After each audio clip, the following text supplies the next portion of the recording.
Dans cette vidéo pour débutants, je vais te montrer comment créer des boutons pour des applications iOS avec Swift UI. Si tu ne me connais pas, moi c'est Clément Golden, développeur iOS, et donc si c'est un sujet qui t'intéresse, n'hésite pas à t'abonner à la chaîne, tu retrouveras plein de vidéos sur le domaine. Et sinon c'est parti pour voir comment créer des boutons. On va commencer avec des boutons tout à fait classiques, et après je vais vous montrer comment créer des boutons personnalisés. Mais on commence avec la base de la base sur Xcode. Pour créer un bouton classique, il faut écrire button, comme ça. Et du coup, en commençant à l'écrire, vous avez plein de suggestions et donc plein de façons de créer des boutons. On va voir pour commencer la plus basique, c'est-à-dire celle-là, avec un title key et une action, on fait entrer. Là, on va pouvoir ouvrir les guillemets et on va pouvoir écrire le texte du bouton directement. Ça va être un bouton qui va dire hello dans la console, donc on écrit say hello. Et dans action, on peut ouvrir les accolades, on fait entrer et à l'intérieur, on va pouvoir mettre le code qui va s'exécuter quand on va appuyer sur le bouton. Moi, je veux afficher un message dans la console qui dit hello. Voilà. Et ça y est, on a créé notre premier bouton. On peut le voir dans la preview. Si on appuie dessus et qu'on ouvre la console en bas à droite, on voit bien ici, ça a affiché hello, nickel.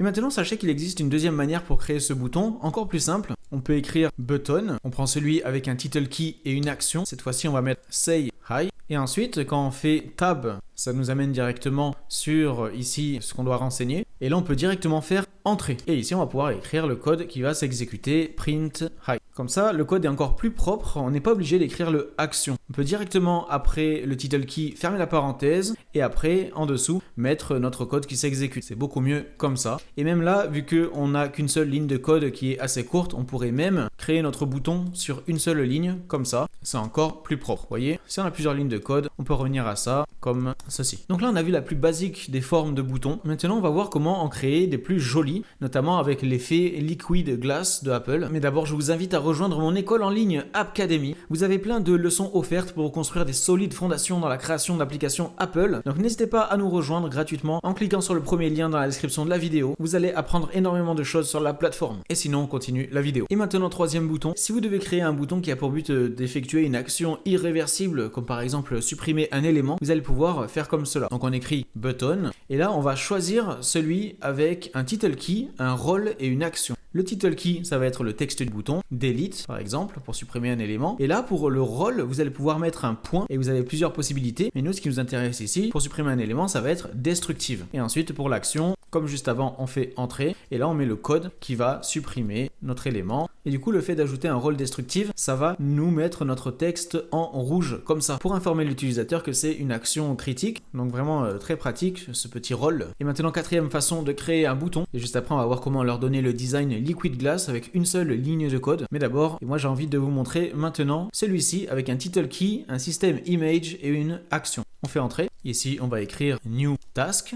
Et pour le système image, on va pouvoir mettre une chaîne de caractères entre les guillemets et on va pouvoir renseigner le nom d'un SF symbole. Vous pouvez télécharger cette application de Apple sur votre Mac et vous aurez accès à des centaines et des centaines d'icônes et vous pourrez trouver votre bonheur à l'intérieur. Quand vous trouvez un bouton qui vous intéresse, vous avez son nom juste en dessous. Donc vous pouvez faire clic droit et copier le nom. Et là, c'est ce dont on aura besoin. Vous avez juste à écrire le nom de l'icône entre les guillemets. Moi, l'icône que je veux, c'est l'icône plus, comme ça. Pour télécharger cette application, vous allez sur internet, vous marquez Download SF Symbol App et vous pourrez la télécharger sur le site d'Apple. Et pour l'action, on fait entrer. On imagine qu'ici, on met le code pour ajouter une nouvelle task. Et voyez sur la droite que ça nous a bien ajouté notre petite icône dans notre bouton, icône de plus dans ce cas-là. Du coup, maintenant, on a créé 4 boutons différents et on va voir du coup comment personnaliser leur design un petit peu. Pour le Liquid Glass, c'est très simple. Vous avez juste en dessous du bouton directement à mettre un point button style et là entre les parenthèses vous mettez un point et là vous avez plusieurs possibilités pour personnaliser votre bouton et nous on va mettre glass.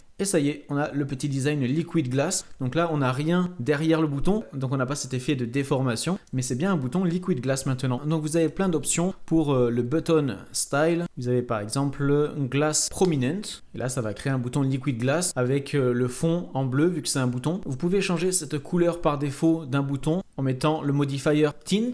Et là, vous mettez la couleur. Et sachez que sur un bouton qui a un rôle destructive, si vous mettez button style glass prominent, ça va pas se teinter était en bleu par défaut, ça va se mettre en rouge, vu que ça a un rôle destructif. Vous voyez, ça se met en rouge par défaut. Pas besoin de mettre un tint red. Ensuite, vous avez les autres button style qui existent depuis longtemps. N'hésitez pas à les tester. Donc là, on a vu des manières de créer des boutons simplement, avec très peu de lignes de code, mais sachez qu'on peut créer des boutons totalement personnalisés. On peut créer notre propre button comme ça et après renseigner ce que l'on veut dans les parenthèses pour vraiment créer un bouton totalement personnalisable. On va voir ça tout de suite. Du coup, on peut créer un nouveau fichier, commande N. On crée un nouveau fichier SwiftUIView et on va l'appeler capsule button. Vu que le bouton que je vais vous montrer va avoir une forme de capsule. Donc là, pour le nom de votre bouton, n'hésitez pas à mettre un nom qui représente ce à quoi il ressemble. Ou au pire des cas, vous mettez custom button. Et là, je vais pas écrire view, comme ça, ce sera plus simple à l'utiliser après. Vous allez voir, donc on fait create, et donc c'est parti. Donc à l'intérieur de notre variable body, on va utiliser un button tout à fait classique, comme on l'a fait juste avant. Sauf que là, on va utiliser celui-là avec une action et un label. Pour l'action, pour l'instant, on va mettre des accolades vides, et pour le label, on fait entrer. Et donc ici, on va écrire le code du design du bouton. Pour l'instant, on va mettre un simple texte. On écrit pour l'instant button. Donc là, on a un bouton tout à fait personnalisé. Quand on veut l'utiliser dans notre application, maintenant, on a juste à écrire capsule button ou le nom de votre bouton. Vous avez juste à écrire ça et votre bouton va s'afficher. Mais bon, pour l'instant, il ne sert pas à grand chose, il n'exécute aucun code et il sera toujours écrit button comme on peut le voir dans la preview. Donc on va personnaliser ça maintenant. Au-dessus de var body, on va créer quelques variables. Var texte de type string, ça va nous permettre de définir le texte du bouton. Ensuite, une autre variable sf symbole de type string, ça va nous permettre de définir le symbole du bouton. Ensuite, var color de type color, comme son nom l'indique, ça va nous permettre de définir la couleur du bouton. Et pour finir, on crée une variable action de type void renvoie void. Donc à chaque fois qu'on crée un bouton, on va pouvoir le personnaliser avec ces 4 éléments. Vous voyez, dans la preview, on crée un bouton, capsule button. Et maintenant, on va devoir, quand on crée un button, regardez, capsule button, on peut descendre et faire entrer. Et là, ça va nous préécrire nos 4 paramètres. Je mets tout à la ligne, comme ça, c'est plus propre. Et du coup, on va finir de créer notre bouton en renseignant ces 4 informations. Pour le texte, on va mettre button texte parce que là on crée un bouton qui s'affiche dans la preview. Une fois qu'on aura fini totalement de créer ce bouton, on va l'utiliser dans notre vue avec tous nos boutons qu'on a commencé à faire au début de la vidéo. Pour le SF symbole, on va mettre un petit checkmark. Pour la couleur, on va mettre, et pour l'action, on va mettre des accolades vides. Vu que c'est un bouton pour la preview, pas besoin qu'il fasse quelque chose. Donc maintenant ça résout le problème, on peut remonter. Et pour l'instant, dans la preview, ça ne va pas changer. On a nos 4 variables, mais pour l'instant on les utilise pas sur notre bouton. Et donc on va remédier tout de suite à ça. Déjà ici pour l'action, on va enlever les accolades et on va écrire action. Comme ça, ce qui va s'exécuter, ça va être le code qu'on va écrire dans action quand on va utiliser le bouton. Et donc maintenant, on va modifier le design du bouton. Déjà, on va commencer par mettre notre texte dans une hash stack. Donc on fait clic droit sur texte, on fait embed hash stack. Comme ça, tous les éléments maintenant qu'on va mettre à l'intérieur de cette hash stack, ils vont se positionner horizontalement. Et donc là, juste à gauche du texte, on va mettre le SF symbole. Donc juste avant, on met image, entre parenthèses system name, et là on met le nom du SF symbole. Et donc là, on va pas l'écrire directement, on va utiliser la petite variable ici qu'on a créée, SF symbole. Comme ça, quand on crée notre bouton, ici, on renseigne le nom du symbole et du coup, ça l'utilise ici. Là, j'ai marqué 2 fois image, hop, comme ça, c'est mieux. Et maintenant, on va ajouter notre couleur directement pour voir à quoi ça ressemble. Donc, en dessous de la hash stack, on va ajouter background pour ajouter une couleur de fond. Et entre les parenthèses, on va utiliser la couleur qu'on renseigne quand on crée notre bouton. Donc, on met juste color. Pour l'instant, ça ressemble à ça. Donc on va ajouter un petit peu de padding juste avant pour ajouter de l'espace tout autour. Comme ça, c'est un peu mieux. Mais maintenant, j'ai envie que mon symbole et mon bouton soient toujours en blanc. Donc là, on va ajouter un petit foreground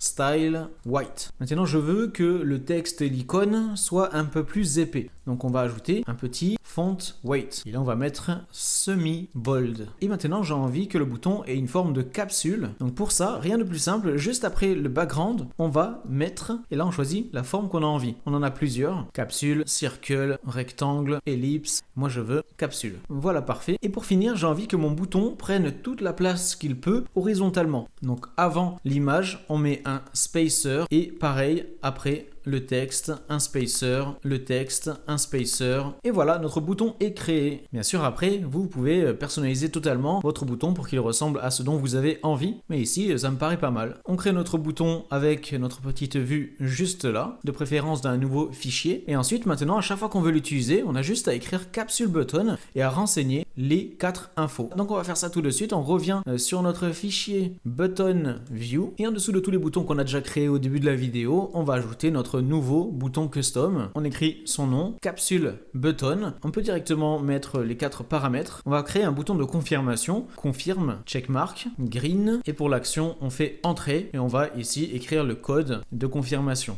Et donc là, j'ai beaucoup zoomé pour que vous puissiez voir correctement les choses, mais vous voyez que si on dézoome dans une utilisation normale de Xcode, ça donnerait cela. Et si vous préférez, vous pouvez écrire votre code de l'action juste là. Ça va vraiment dépendre de votre préférence et de votre bouton que vous avez créé. Donc après, il y a des manières pour créer des boutons encore plus personnalisables, mais là, j'ai voulu rester quand même sur les fondamentaux, sur les bases, pour pas trop rentrer dans des choses trop compliquées. N'hésitez pas à me dire ce que vous avez pensé de tout ça dans les commentaires. N'oubliez pas de rejoindre gratuitement Appcademy avec le premier lien dans la description de la vidéo. Laissez un like, abonnez-vous à la chaîne et on se retrouve du coup pour une prochaine vidéo. Allez, salut!